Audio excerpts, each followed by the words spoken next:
Assalamualaikum warahmatullahi wabarakatuh. Perkenalkan, nama saya Gita Rizky Anggraini. Saya dari kelas Biologi B 2022 dengan NIM terakhir 048, dan di sini saya akan memaparkan soal dan jawaban dari UTS Pendidikan Pancasila. Soal yang pertama yaitu jelaskan makna Pancasila sebagai pandangan hidup bangsa Indonesia dan beri contoh implementasinya. Jawabannya, Pancasila sebagai pandangan hidup memiliki makna bahwa di dalam kehidupan bernegara, Pancasila menjadi kunci utama dalam berdirinya bangsa Indonesia.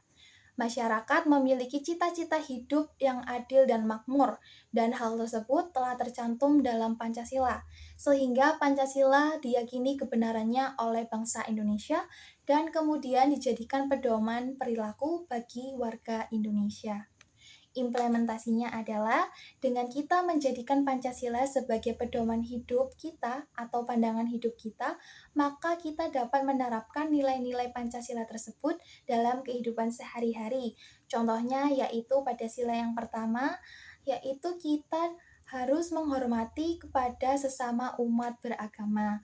Lalu sila yang kedua yaitu kita harus menjunjung tinggi nilai kemanusiaan. Lalu sila yang ketiga, kita tidak semestinya membeda-bedakan teman. Lalu sila yang keempat, kita harus saling memberikan hak untuk berpendapat dalam bermusyawarah. Lalu pada sila yang kelima, kita harus saling tolong-menolong antar sesama, terutama dalam kesulitan. Lalu untuk soal yang kedua yaitu sejarah mencatat bahwa Belanda menguasai Indonesia kurang lebih 3,5 abad. Sebenarnya sudah banyak perjuangan yang dilakukan bangsa Indonesia untuk mengusir penjajah dari bumi Nusantara. Namun perjuangan tersebut tidak berhasil.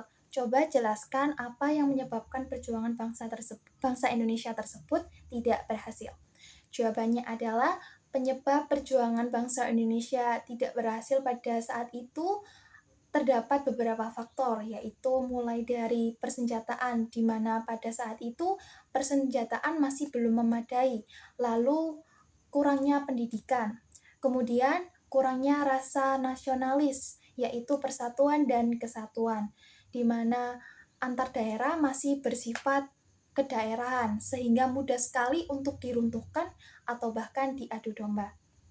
Lalu untuk soal yang ketiga, yaitu setelah Pancasila berhasil dirumuskan, BPUPKI membentuk Panitia 9 dan bersidang pada 22 Juni 1945, yang pada akhirnya menghasilkan Piagam Jakarta.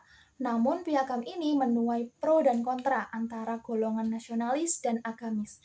Coba ceritakan apa permasalahan yang menjadi pro dan kontra tersebut, dan bagaimana solusi dari masalah tersebut. Baik, jawabannya adalah terjadinya pro dan kontra pada golongan nasionalis dan agamis di Piagam Jakarta dikarenakan ada 7 kata yang menuai kontroversi. 7 kata tersebut ialah dengan kewajiban menjalankan syariat Islam bagi pemeluk-pemeluknya. Dari sini kita dapat katakan bahwa rumusan tersebut tidak berlaku bagi pemeluk agama lain, sehingga untuk solusi dari permasalahan tersebut, Panitia 9 setuju menghilangkan kata-kata tersebut dengan Yang Maha Esa, sehingga rumusannya menjadi ketuhanan Yang Maha Esa. Lalu untuk soal yang keempat, jelaskan secara singkat proses terbentuknya nilai, norma, dan moral dalam masyarakat. Dan jawabannya adalah, sebagai makhluk sosial, kita tentunya membutuhkan orang lain. Maka sifat inilah yang mendorong kita untuk berinteraksi dengan orang lain. Dan apabila interaksi berlangsung, maka tidak menutup kemungkinan akan terjadi konflik. Sehingga hal tersebut dapat kita minimalkan dengan membuat aturan dalam bermasyarakat.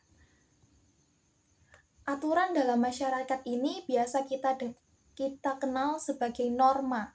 Norma ini dijadikan pedoman dalam bersosialisasi agar menjaga hubungan tetap harmonis dan menghindari adanya kegaduhan.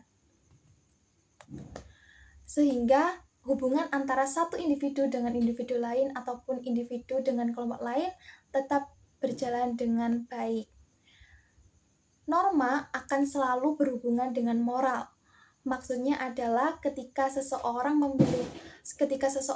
menaati norma dengan baik, maka dapat dikatakan bahwa orang tersebut memiliki moral yang baik. Lalu untuk sila yang kelima yaitu bangsa Indonesia sepakat menjadikan Pancasila sebagai ideologi.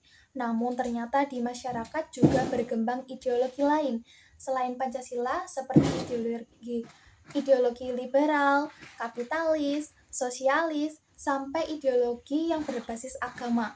Menurut Anda, bagaimana seharusnya kita memposisikan Pancasila sebagai ideologi dalam kehidupan berbangsa dan bernegara di tengah-tengah ideologi-ideologi lain yang juga berkembang di masyarakat? Jawaban saya yaitu menurut saya dalam keadaan di tengah datangnya ideologi lain, maka kita dapat menjadikan Pancasila ini menjadi pedoman utama atau prinsip utama dalam diri kita. Karena adanya prinsip ini, maka diri kita tidak akan goyah meski mendapat serangan dari ideologi luar atau ideologi lain. Dan juga perlunya peningkatan rasa cinta tanah air kita, serta tetap menjadikan Pancasila sebagai sumber hukum dari segala hukum, dan juga menjadi acuan kita dalam hidup bermasyarakat dimanapun dan kapanpun.